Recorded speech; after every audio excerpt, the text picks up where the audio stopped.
झारखंड विधानसभा चुनाव 2024 के परिणाम ने सभी को चौंका दिया।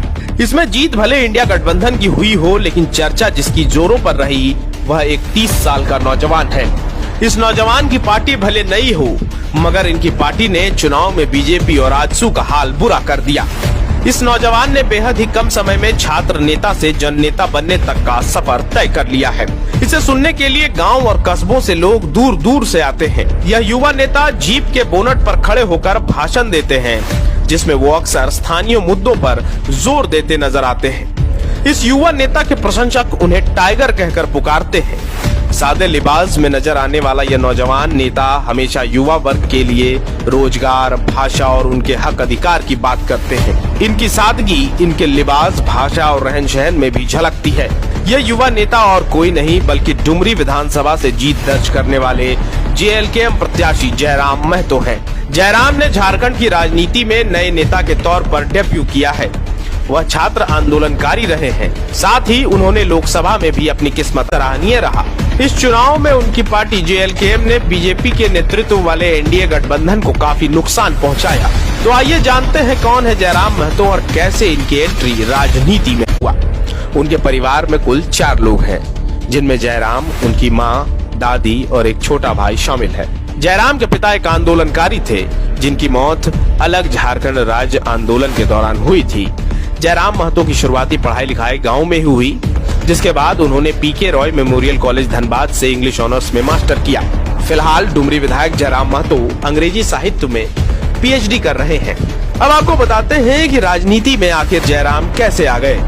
झारखंड में राज्य सरकार ने साल 2021 के दिसंबर में एक अधिसूचना जारी की थी। इस अधिसूचना के अनुसार राज्य के 11 जिलों में राज्य स्तरीय परीक्षाओं के लिए झारखंड के बाहरी भाषाओं जैसे भोजपुरी, मगही और अंगिका को भी क्षेत्रीय भाषा की सूची में रखा गया था। झारखंड में अधिसूचना जारी होने के बाद से ही भाषा आंदोलन शुरू हो गया।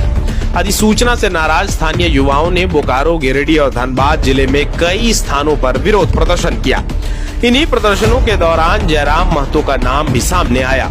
चूंकि अधिसूचना के विरोध में हो रहे युवाओं के प्रदर्शन का कई जगह पर जयराम महतो नेतृत्व कर रहे थे। इस आंदोलन के बाद से ही जयराम लगातार भाषा, स्थानीयता और रोजगार के मुद्दे पर मुखर रहे। इसी कड़ी में साल 2023 में जयराम ने झारखंडी भाषा खतियान संघर्ष समिति के नाम से एक संगठन की स्थापना की।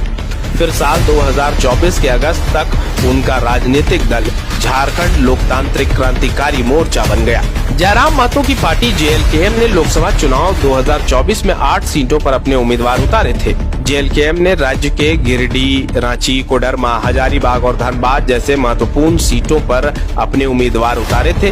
हालांकि इस चुनाव में जेएलकेएम एक भी सीट जीतने में सफल नहीं हो पाई थी, लेकिन नई पार्टी के तौर पर उनका प्रदर्शन बेहतर रहा था। जयराम की पार्टी के उम्मीदवारों ने कई सीट पर काफी संख्या में वोट हासिल किए थे।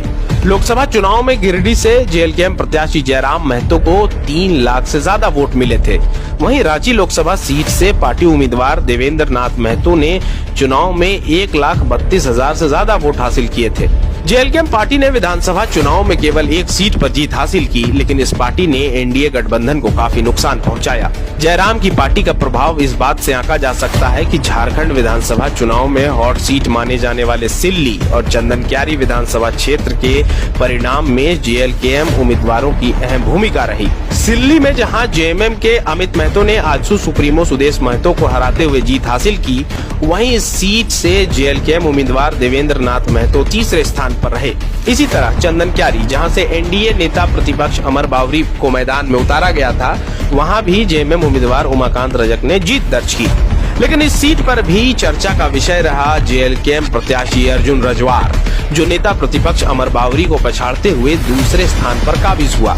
इसी तरह विधानसभा चुनाव में कई ऐसी सीटें रहीं जिसमें जेएलकेएम प्रत्याशी बेहतर प्रदर्शन करते हुए दूसरे और तीसरे स्थान पर रहे। हालांकि चुनाव में जेएलकेएम पार्टी ने केवल 1 सीट डुमरी पर विजय प्राप्त की। डुमरी सीट पर जयराम महतो ने एनडीए की यशोदा देवी और जेएमएम की बेबी देवी को शिकस्त देते हुए जीत हासिल की। जयराम महतो कुर्मी महतो समुदाय से आते हैं। आजसू पार्टी के मुखिया सुदेश महतो भी कुर्मी नेता ही हैं। ये समुदाय बिहार और उत्तर प्रदेश के कुर्मी समुदाय से अलग है। मीडिया रिपोर्ट से मिली जानकारी के अनुसार राज्य की 15% के आसपास आबादी कुर्मी समुदाय की है। यही कारण है कि 26% आदिवासी समुदाय के बाद कुर्मी समुदाय को राज्य में सबसे बड़ा समूह माना जाता है। इस कारण चुनाव में भी ये समुदाय महत्वपूर्ण भूमिका निभाते हैं। ऐसा माना जाता है कि राज्य के लगभग 32 से 35 विधानसभा सीटों पर कुर्मी निर्णायक भूमिका निभाते हैं। इनमें मुख्य रूप से सिल्ली, रामगढ़, गोमिया, डुमरी और ईचागढ़ जैसी सीटें शामिल हैं, जहां कुर्मी मतदाताओं की संख्या काफी ज्यादा है। जयराम के राजनीति में कदम रखने से पहले तक पूरे कुर्मी समुदाय का वोट आजसू के पक्ष में रहता था, लेकिन एक ही समुदाय के दो विपरीत विचारधारा के नेता होने के कारण कुर्मी समुदाय का वोट आजसू और जेएलकेएम के बीच बंट गया। चुनाव के नतीजों को देखें तो कुर्मी वोटर्स का ज्यादा झुकाव जयराम की ओर रहा। ऐसे में विधानसभा चुनाव के जो परिणाम आए उसमें जयराम महतो की पार्टी के कारण एनडीए को काफी नुकसान हुआ। इस तरह जयराम महतो के नेतृत्व में जेएलकेएम ने एनडीए जैसी गठबंधन के चुनावी नतीजे को प्रभावित किया।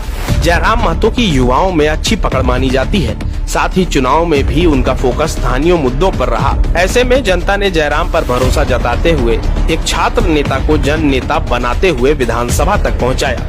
जयराम की बेबाक आवाज और निडर स्वभाव के कारण महज 30 साल की आयु में उन्होंने जीप के बोनट से लेकर विधानसभा की सीट तक का सफर तय कर लिया। जयराम ने हमेशा युवा वर्ग की जरूरतों जैसे नौकरी, स्थानीयता और 1932 के खतियान का मुद्दा उठाकर लोगों को अपनी ओर आकर्षित किया। उनका एग्रेसिव अंदाज सभाओं में आने वाली भीड़ को खूब पसंद आता है। यही कारण है कि इतने कम समय में धनबाद के एक छोटे से गांव से आने वाला एक आंदोलनकारी जयराम महतो डुमरी क्षेत्र के विधायक बन गए।